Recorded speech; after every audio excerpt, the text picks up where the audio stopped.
contributes to the natural disasters like earthquakes, flash floods, drought, and also the climate change, global warming, and pollution. So we can see that this is just because due to the transformation of agriculture-based and hemp production in the early years, and the transformation from the agriculture-based to the industrial revolution. Because the industrial revolution, it broke out in Britain in 1780, and later on it spread to Western Europe and also the US. And today the top 10 countries which found to emit the highest carbon dioxide emissions are China, USA, Russia, India, Japan, Germany, Canada, UK, South Korea, and Iran. So these are the countries which are mostly well-developed countries because they are the main culprits of the oxygen emission.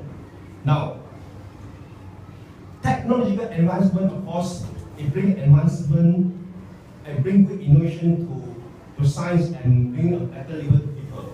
But it also has become the biggest causes of air pollution. Now, I just take a very example. In those days, okay, we don't have machineries. We don't have much of those open burning.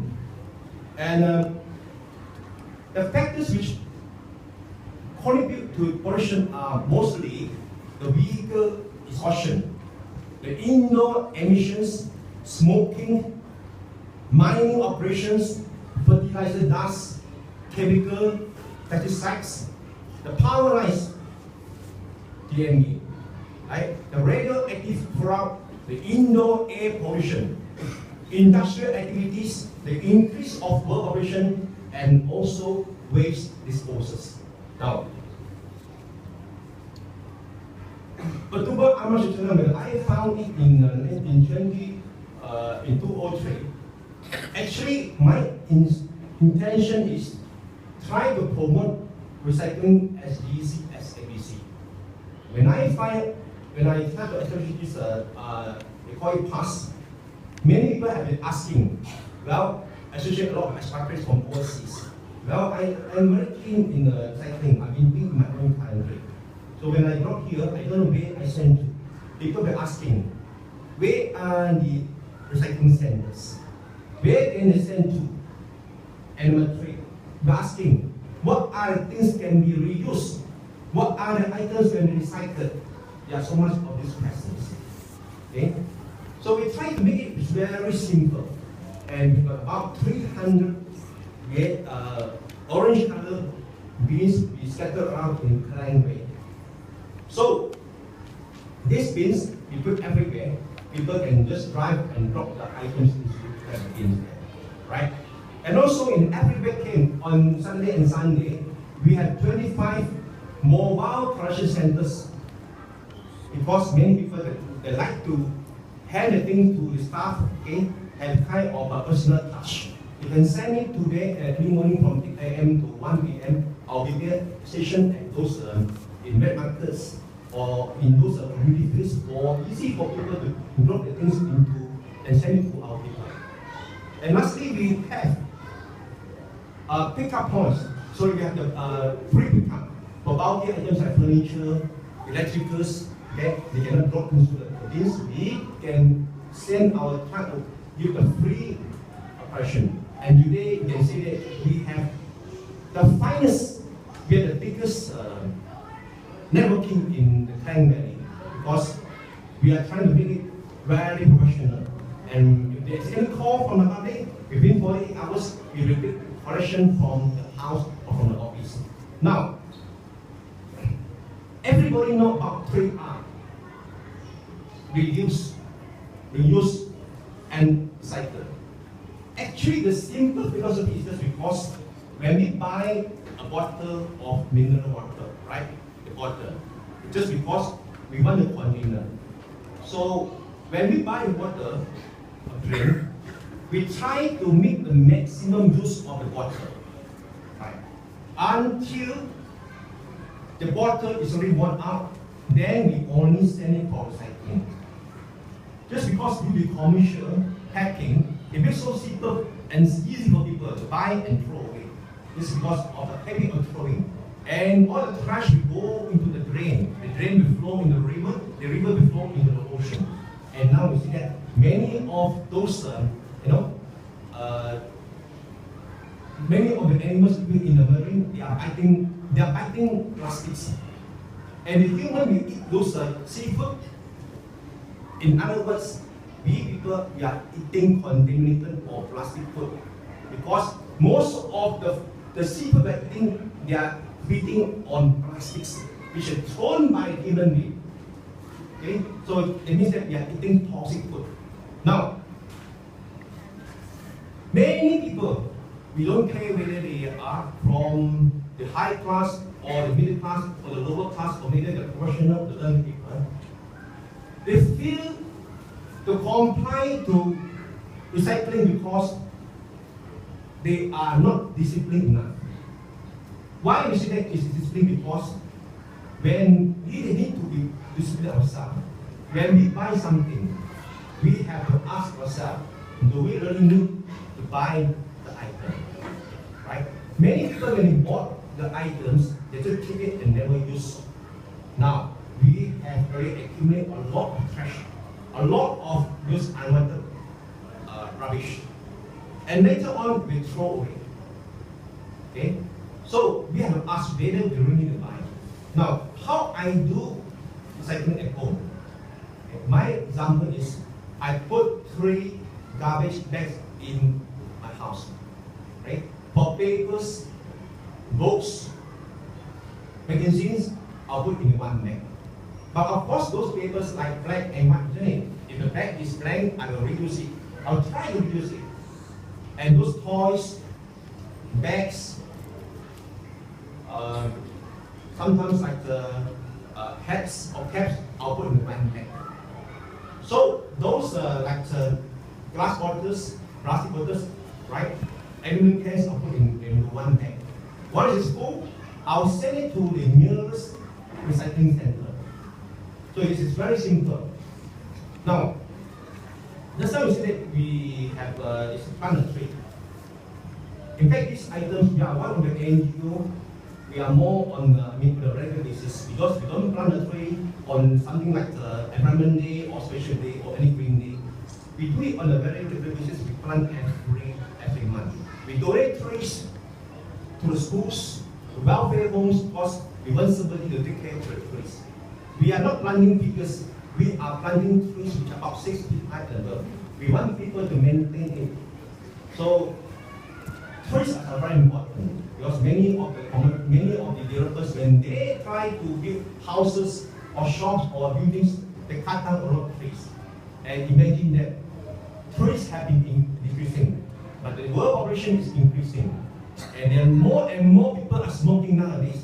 I can say that there are about 7 billion, estimate of 7 billion population in the world. And half of the population is smoking. If each person, if they smoke about 10 sticks of cigarette, that means there are about 35 billion of cigarettes going up to the ozone. They're killing the whole, no? The whole earth. So, before I end here, right, are there any questions you'd like to ask? Because my way of presentation is all very simple. I like to make it very simple, everybody can do it. Especially when children, okay, I always go to share with children, right, that they always go back. They try to discipline their parents because grown-up people it's very hard to discipline. Children get disciplined their parents, right? Yeah, anything with us. What can we do in school? Pardon? What can we do to make our school more eco-friendly? Pardon? What can we do to make our school more eco-friendly? Or how to make your school eco-friendly? Just now when I came in, Headmistress told me that she had obviously switched off the aircon, so this is one of the way. Now, in fact, I should say that how I make myself eco-friendly in my home. Okay, I plant a lot of trees. I am the president of my resident association. When I became the chairman of my resident association, I planted about 500 trees, scrubs, and a lot of plants. This is very important. Every walls, I try to plant a lot of shrubs to make it greener, cooler. Okay? Try to minimize use of water. Save water. If we are not using electricity, switch off. Right? Whatever things you may use, we try to reduce it. And of course, when you all come to school, please don't try to bring along your own container with water and refill and refill. Minimize use of those materials. Okay. And of course, most important is that not only you practice in school, you also practice at home, and also try to share your knowledge to your friends and relatives. Okay? And of course, if possible, cycle to school. Do you have any recycling centres in Ampang? Yeah, we have one being somewhere, I think, overseas here. The orange color. To be very sure, because actually, the recycling rate in Malaysia is still very big. But I mean, public in year 2000, in fact, I've been involved in recycling work since 1995. In those days, recycling is very low in Malaysia, about 2 to 3%. Just because due to our continuous publicity, people start to get very aware about that. So in fact, recycling is nothing complicated. It's just because we try to discipline ourselves. Don't throw away. People have a technique of throwing. No, when the moment we throw something, nobody do. Free for you. Free in charge for you. Free of charge. When you throw something to the public, right? The authorities will call it in pay the fee. So in fact, most of the councils, they spend about 60% of their collection on waste disposal. This is very, very bad. I can say that, I saw you say that Malaysia is still far behind. In fact, most of 80% of the rubbish we should throw can be usable and recyclable. That's why I try to encourage people to do composting. Composting, I mean like those your kitchen waste, you can compost it, right? You can use it as fertilizer. This is very important. And most of the waste we should throw, 60% are mostly kitchen waste. Because Malaysian are very wasteful. And you know that, for me, when we buy a plate of mixed rice, it's about 3 ringgit, now about 6 ringgit. Because we import a lot of food. And now this is due to the climate change. Food are more expensive now just because many of those crops have been damaged by the weather. What do you do with plastic bottles in Malaysia? Where do they go and how are they recycled? Plastics, there are about 100 tons of plastic material. I can say about 200 of plastic material. And most of them are from my side. My side, I don't recycle. We just collect it, right? We put into a bin, and then for all those traders collect it, then they will grind it and make into material. So, yes, and then they export it to, the third world countries.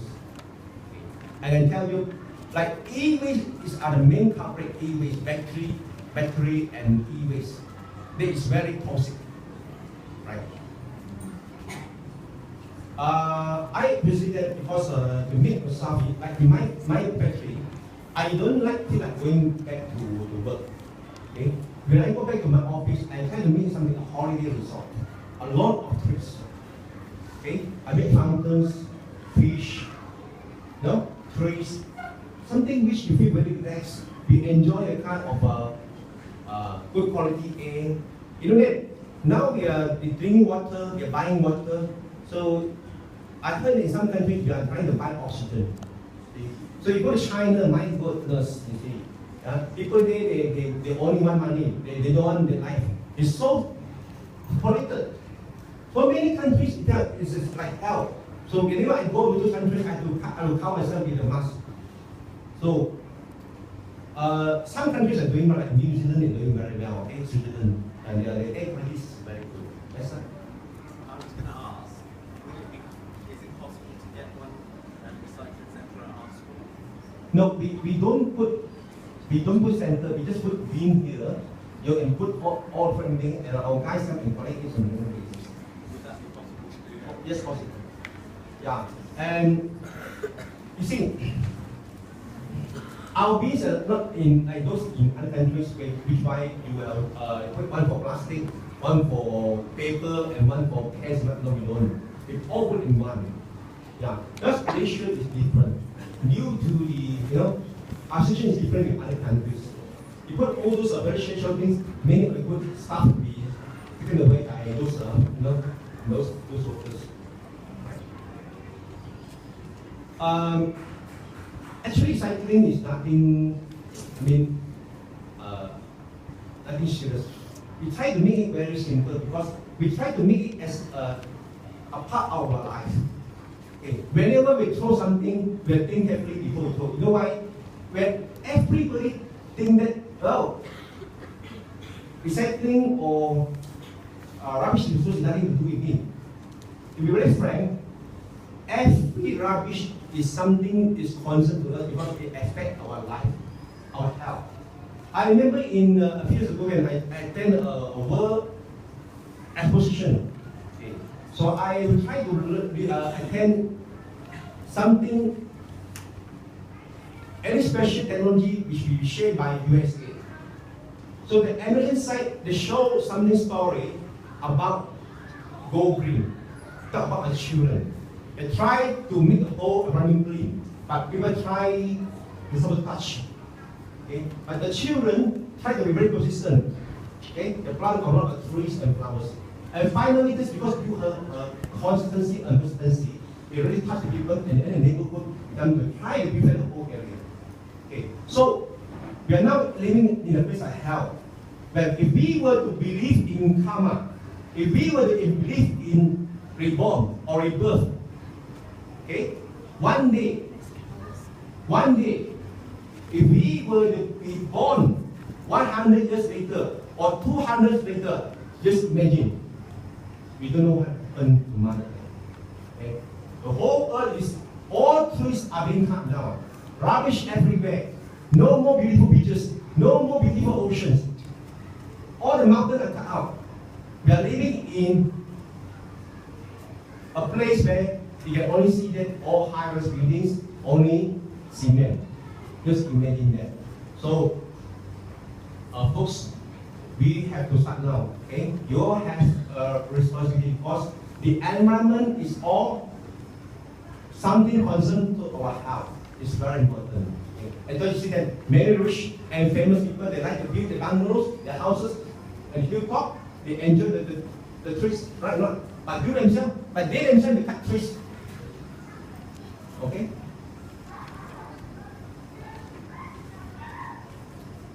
So I think I've done my part. So before I end, I wish you everybody good health. And of course, those who are smoking, you have to quit smoking and tell if your father is smoking, ask him to stop smoking. Because smoking is not only bad for the health, it's also bad for the environment. Thank you very much.